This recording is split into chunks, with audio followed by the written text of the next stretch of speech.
taifa la Mungu, wakati fulani nimesoma kwenye mitandao ya kijamii na hata kwenye magazeti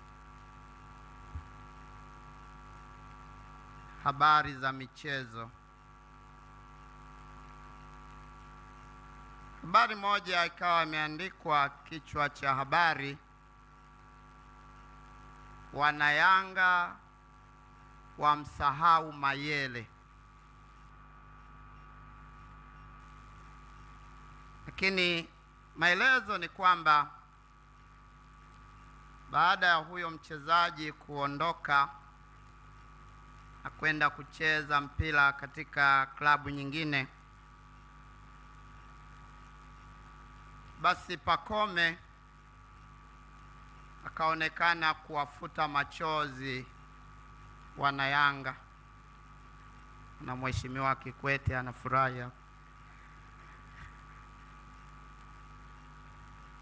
na naona Mheshimiwa Majaliwa kama vile hataki kutabasamu. Lakini habari ni kwamba wamepata mbadala, na mbadala huo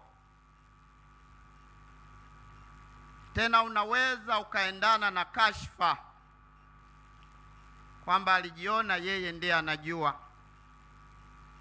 alijiona yeye ndiye bora, lakini tumepata mchezaji mwingine tena bora zaidi yake, afadhali amekwenda. Hali kadhalika nikasoma kwenye vyombo vya habari, Simba wanatafuta mbadala wa Clatous Chama wakati ule alivyotoka kwenda Yanga.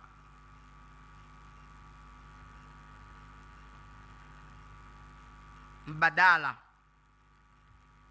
Na zaidi sana tunaongea juu ya mtu mwingine kuchukua nafasi ya mwingine, kuziba pengo. Hivyo hivyo katika nyanja za serikali, katika nafasi za kisiasa, hata katika nafasi zetu za uongozi katika kanisa,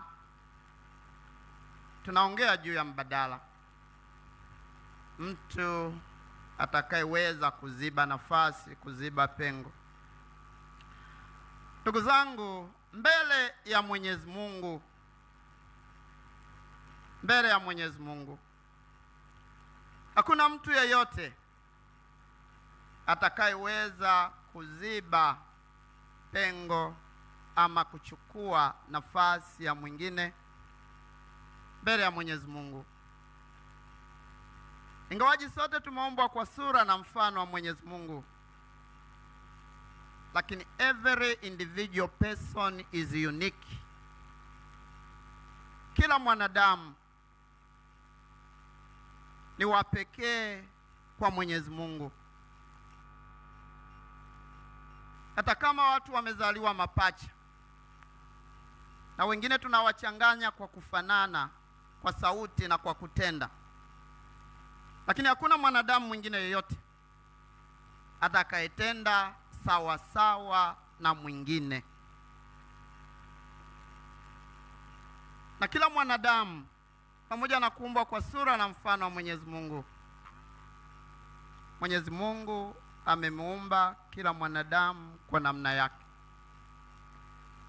Ndio maana wataalamu wanatuambia juu ya fingerprint patterns, hizi alama za michoro ya kwenye vidole, kwamba hakuna mwenye hizi patterns zinazofanana na mwingine, hata kama wamezaliwa mapacha wa kufanana. Na tunaambiwa probability ya kufanana hizi fingerprint patterns ni wawili wanaweza wakafanana, that is probability, kati ya watu bilioni 64. So the world population ni 8 billion point something, 4.3. Na hiyo simple statistics ya kibiolojia inatukumbusha kwamba kila mwanadamu ni wa pekee kwa Mwenyezi Mungu.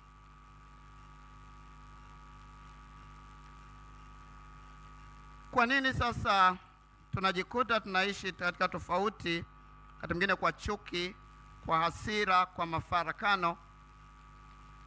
Ni kwa sababu hatukujaliwa kuelewa irrepressible value of human person in this world.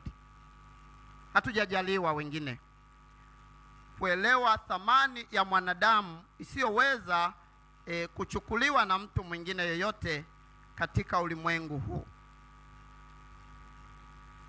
Ndio maana tunapokujikuta katika maombolezo juu ya kifo, juu ya mpendwa wetu, juu ya mmoja wetu, ndipo mara nyingi hizo irrepressible values au special charisms ambazo yule tuliyokuwa nayo aliziishi zinaonekana.